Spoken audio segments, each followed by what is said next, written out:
how much Bitcoin does it take to buy to get rich? How much Bitcoin does it take to buy to become a millionaire, decamillionaire, or even wealthier in the future? Is it a whole Bitcoin? Is it half a Bitcoin? Is it 10 Bitcoin? Or is it significantly less? Well, I'm going to answer that in the video today, go through the math of why I make this argument and the implications of that for you. So before we can talk about the specific numbers itself or go into the math, we have to understand what is the trend of scarcity for Bitcoin. And the best way to do that, I think, is to look at a chart very much like this one.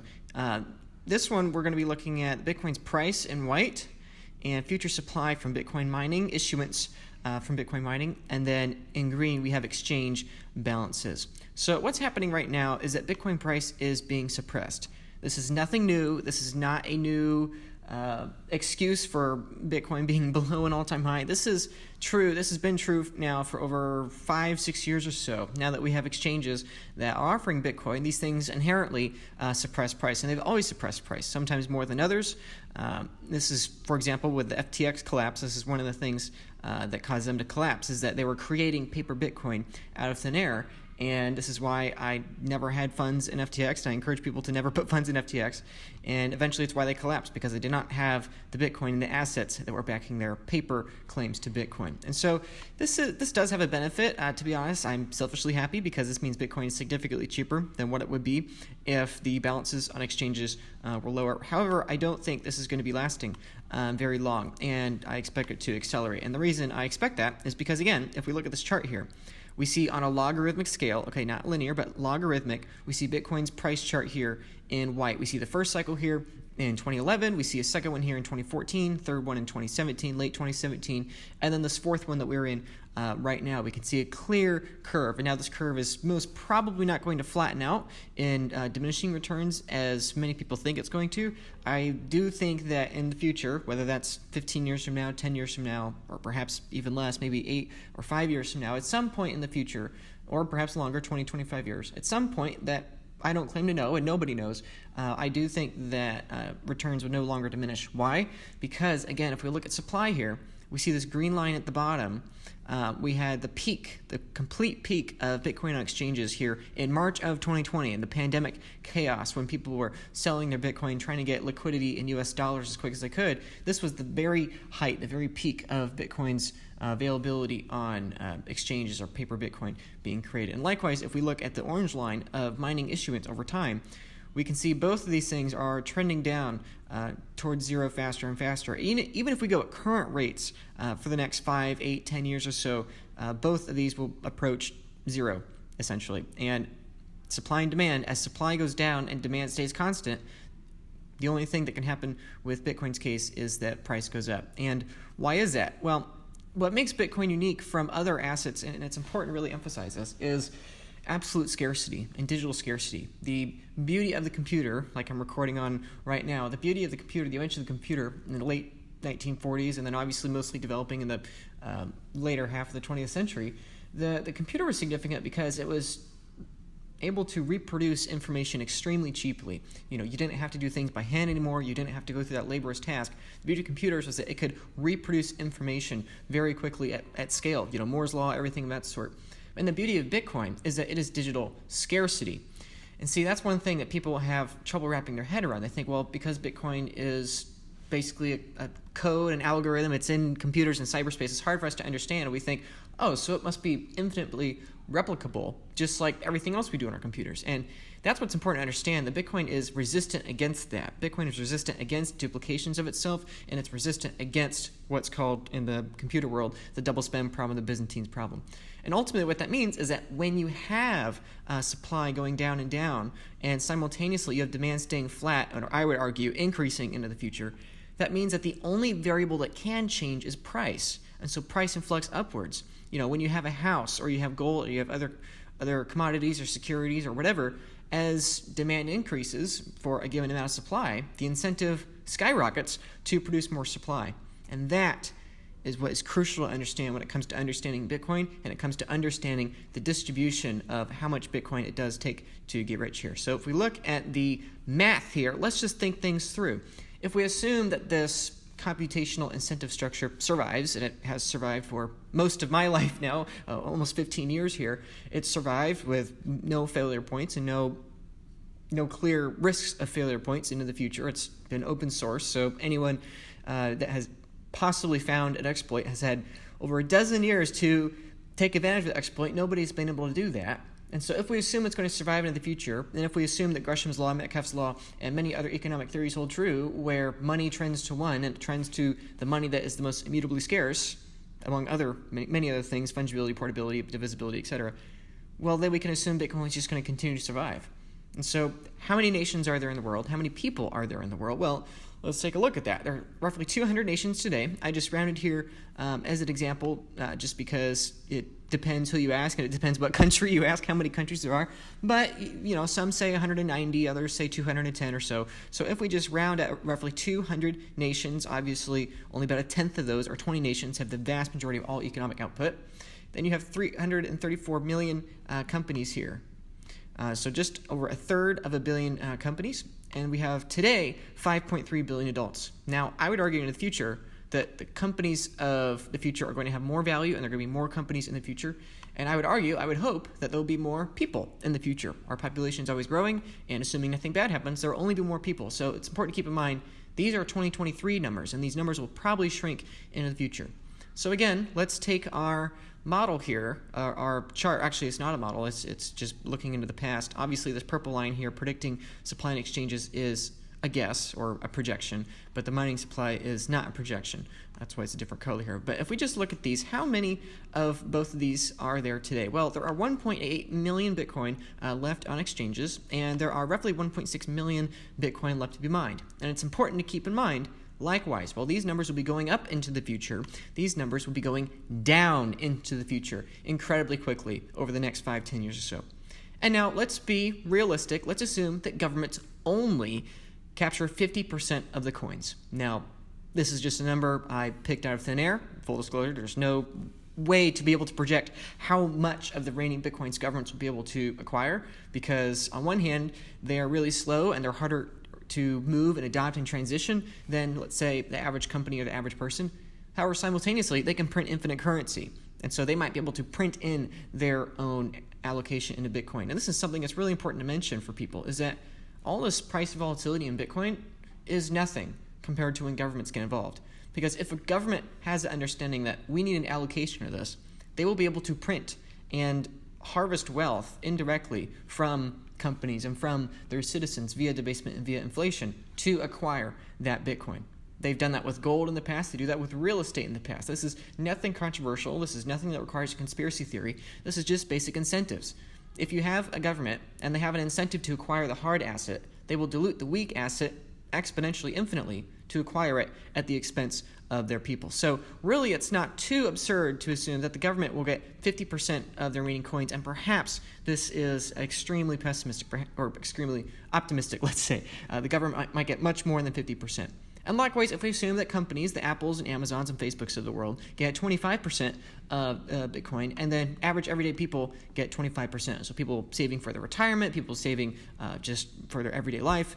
If we assume that it's 50, 25, 25, that means that per entity in each of these categories, you have 8,700 Bitcoin per nation. You have 260,000 Satoshis per company and 16,400 Satoshis per person. Obviously, these numbers are rounded, but this gets the point across. Now, for the few of you, or perhaps many of you, that don't know what a Satoshi is the underlying unit within a Bitcoin. In the same way that a dollar is not actually a dollar, it's just 100 cents. In the same way, a Bitcoin is not actually a Bitcoin, it's just 100 million Satoshis. And so if we're looking here, and we look at the average person, because most of you watching this are average everyday people, 16,000 Satoshis is a very, very small portion of a Bitcoin. 1% of a Bitcoin, roughly $300 at the time of recording, is 1 million Satoshis. Okay, so we're talking about something that is extremely cheap. It is not very expensive at all to acquire 16,000 Satoshis. In fact, let's see, what would that be? That would be roughly $5, $6? So for the price of a cup of coffee at the time of filming this, you could buy just as much, if not more, Satoshis, aka Bitcoin, than most people would be able to buy if we assume Bitcoin survives into the future. And even if we're giving this the most optimistic scenario of assuming today's current rate of Bitcoins on exchanges and today's total amount of Bitcoin left to mine, which again, that's optimistic. And again, this number might be optimistic. Governments might get much more than 50%. And even in all these scenarios, we're looking at roughly 16,000 Satoshis per person, which is roughly the price of a cup of coffee.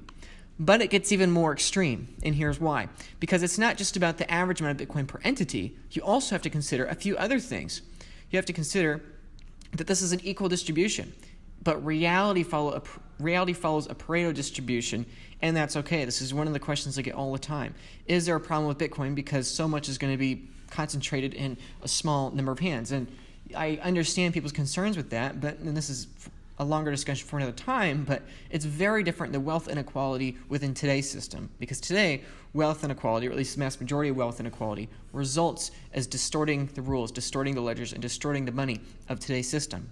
But with Bitcoin, no matter how much money someone has, no matter how much Bitcoin someone has, they cannot change Bitcoin any more than someone that has 100, 1,000, or 10,000 times less Bitcoin than they do. And so the only way to have massive wealth inequality within Bitcoin is to provide a massive amount more value to the network and to society than other people. And so, yeah, people that want to live in a utopia might disagree with that and they might hate that. But for me, I don't have a problem with wealth inequality. I don't have a problem with someone having a disproportionately large amount of wealth in comparison to someone else if they're providing a disproportionate amount of value to someone else, which again is different than today's system. But I think I made my point there. But if we go back to this larger principle, that these aren't even equal distributions, we have to keep in mind Pareto distribution. Many of these people will not own 16,000 sats. They might own significantly less. I don't know how much less. Now we're talking probably too far into the future with too many assumptions. But there are people like me and like many of you watching this video probably that own many more than 16,000 sats. And so therefore, it is mathematically impossible for people to have that. For example, Michael Saylor has hundreds or over 150,000 Bitcoin or so. And again, nation states, each 8,700 Bitcoin. Okay, Michael Saylor / MicroStrategy very well might own more Bitcoin than 20 nations on average. And again, for the nations, it might be less than 8,700 Bitcoin because the United States and China and Germany and the EU and Australia, these countries are going to get many more times Bitcoin than smaller nations like in South America or Africa or Southeast Asia. So if we keep that in mind on the individual level, the corporate level, and as well as individuals, this is a really big deal. And as a disclaimer, yes, some people will sell their Bitcoin as price goes up. However, 70% of coins are not being sold no matter the volatility. They've been held for years, if not over a decade now, or they're lost. So yes, it's true, some people will sell. However, it's significantly less than what people are perceiving. And this is something that's just as important is the, let's see, where is it? Oh, where is it? Give me 1 second. Price's law. That's what I'm trying to find here. I'm trying to do too much on my computer. Here we go. Price's law.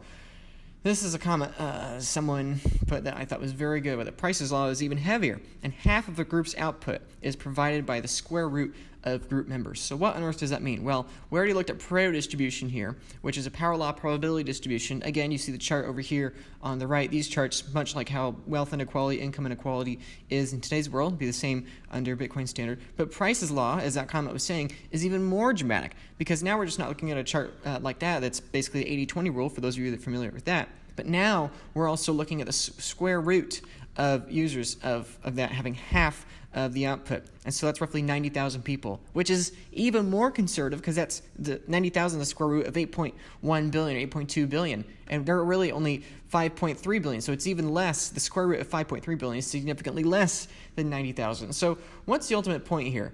It's that it takes a very small amount of time, a very small amount of capital, and a very small allocation to mathematically secure your position within Bitcoin's network on the probability that Bitcoin's network continues to grow and continues to absorb global economic output and global economic monetary premiums. And so how much does it take to retire? How much does it take to get rich?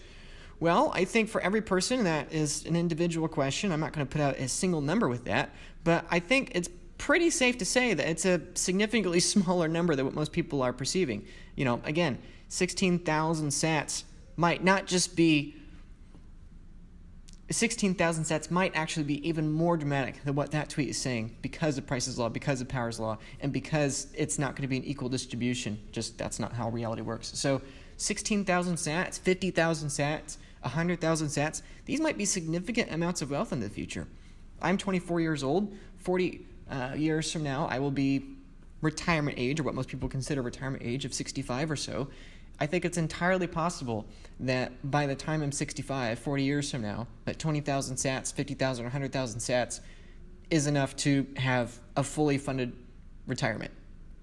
As insane as that is, as ludicrous as that is, to me, I think that makes sense. The world changes a lot. It changes really fast. Bitcoin's adoption is growing faster than the internet at the same age. I think it's entirely reasonable to assume that if Bitcoin does become globally adopted, it should probably become globally adopted in roughly 40 years, or probably less. And so if that's the case, do the math as I've laid out here. Tens of thousands of sats, hundreds of thousands of sats, I think it's entirely reasonable. Granted, is that guaranteed? No. But I think the odds are pretty high. And so one of the things I've tried to explain to people before is that if one has bought a bunch of Bitcoin, how much should they get? And my answer to that is always as much as I can. I own way more than 100,000 sats, and I hope to buy more. And I know that the majority of Bitcoin I'm buying today, I will probably never use. I'll probably never see. I'll either leave it to my kids, or I'll lose my keys, or I'll donate it, or I'll lose them perhaps, or, one way or another, I'll probably never see them. And likewise, most of you watching this, you'll probably never see the majority of Satoshis you're buying, assuming you're holding them for the long term and not realizing your profits into inferior currency by selling them. So to me, that's really exciting. That, wow, maybe every 100,000 sats I'm buying, or every 50,000 sats I'm buying, perhaps it could be life-changing money to someone in the future. Maybe that gives medicine to a child in the future. Maybe that brings prosperity and financial stability to a family in the developing world in a decade, or a couple decades, or longer or less, or whatever. I really don't know where this is going, but no matter what the timeline is, no matter how many sats it takes to be financially stable, one way or another, I think time is on our side. And I think it's just a matter of being patient and having that consistency and understanding that we don't have to be specifically correct. We just have to be directionally correct. Maybe my math is off by a factor of 10. Maybe it takes 160,000 sats to retire. Maybe I'm off by a factor of 100. Maybe it takes 1 million sats to retire. But one way or another, I think I'm directionally correct. And I think most people buying today, we are early enough that all we have to know is, are we directionally correct or not? And it's clear that mining, the issuance for mining, is just going to keep going down. The exchange rate balances is just going to keep going down. And so if that's going to keep happening, and even if we assume demand stays flat, to me, it makes a lot of sense. And my hope is that many people watching this also begin to think this way and begin to consider these things. And as a thank you for people watching these videos and participating in them and supporting me, I'm going to be giving away a lot of sats to people that watch my videos. I'm partnering with some wonderful companies and people and groups, and I'll be giving away millions of Satoshis over the course of the rest of the year here in my videos. So yes, shameless plug, please subscribe, not just so you can see my future content, learn more, and have different perspectives, but also because I will literally be giving away millions of Satoshis to people that watch these videos. You don't have to do anything. You just have to watch them. And thousands of people, hundreds or thousands of people, will be given Satoshis over the coming months here of content. So please subscribe, like, comment, all that. Any suggestions, please do that as well. And I hope that many, many people watching this can get a significant number of sats, because if I'm giving away millions of sats here, and I'm right that 10, 20, 30,000 sats could be a significant amount of money in a couple decades, well, then that's a pretty big impact. And it's even stranger to think, wow, what if 100 years? Here's another interesting thought. This is just in the era where Bitcoin's issuing coins to miners in block rewards and issuance. What happens when all Bitcoin are distributed? Then it will be literally impossible for everyone to continue acquiring Bitcoin. And now the new game would be, who can lose Bitcoin less quickly? Who can lose Bitcoin slower than others? And so from 2140 and beyond, this video and this discussion is probably going to be even more absurd. Like, wow, I can't believe that this young 24-year-old just posting a video on YouTube gave away millions of sats to people watching his videos for free, just for clicking that like button, just for subscribing and doing all that. People will get sats, and that's pretty cool. So I look forward to future videos. I look forward to gamifying these things and gamifying education and tutorials just like this. I also do want to talk about this book by a friend of mine, a sponsor of today's video, who made this possible. I really appreciate my sponsors. They allow me to dedicate more time to this and be able to actually do this so I can help more people and make more content. This is Bitcoin Evangelism by my friend Brian DeMint. It's on Amazon. The link is in the description. And it's a pretty good source for learning about Bitcoin. It talks about the government, it talks about Bitcoin, it talks about other digital assets, NFTs, and cryptocurrencies, and helps people understand what Bitcoin's significance and difference is compared to Bitcoin. Again, long story short is digital immutable scarcity. That's the short answer. But if you want the long version, you got hundreds of pages here to explain, with lots of very readable, large font, which I like. Lots of charts here for you to look at. Very good. Lots of large quotes from various people in both the past and the present, explaining things for you. Lots of good visuals that explain the banking system, the problems with the banking systems, the problems with the banking incentive structure, and why Bitcoin is a better incentive structure that's more fair and equitable. Again, it gets into the whole wealth inequality thing I mentioned. Lots of data. If you want to check it out, it means a lot to me, and you'd be supporting Brian if you check out Bitcoin Evangelism by Brian DeMint. Again, that link is in the description. And also, not only that, but if you have interest in mining, you can do that really easily here. Another one that I've been made aware of, they're not sponsoring this video, but you do get $50 off if you use my link in the description, is Sazmining. It's turnkey Bitcoin mining where you own your own rigs and reap the rewards. It's extremely easy to do. There's just 4 steps, and basically you can mine Bitcoin just by working with this company. They have this operation in South America. They use hydroelectric power, very cheap renewable energy, to mine Bitcoin. And so literally by working with them and getting one of their miners, you can start earning rewards every single month that, if I'm right on this thesis of how much Bitcoin it takes to get rich, literally that much Bitcoin every single month could be generational wealth to your descendants in a generation or two now. So again, it's cool company, really good. If you use my link in the description, you get $50 off of a mining rig. So, $50 free dollars, if we're right that a price of a cup of coffee is generational wealth, that's saving a lot of sats. So check out Bitcoin Evangelism by Brian DeMint. Consider setting up for a Bitcoin mining rig via Sazmining with my link in the description using my code Broyles, and keep learning. Please subscribe for future videos so you can earn some sats, get some rewards, and start learning. I hope to put out lots of good content. So see you next time.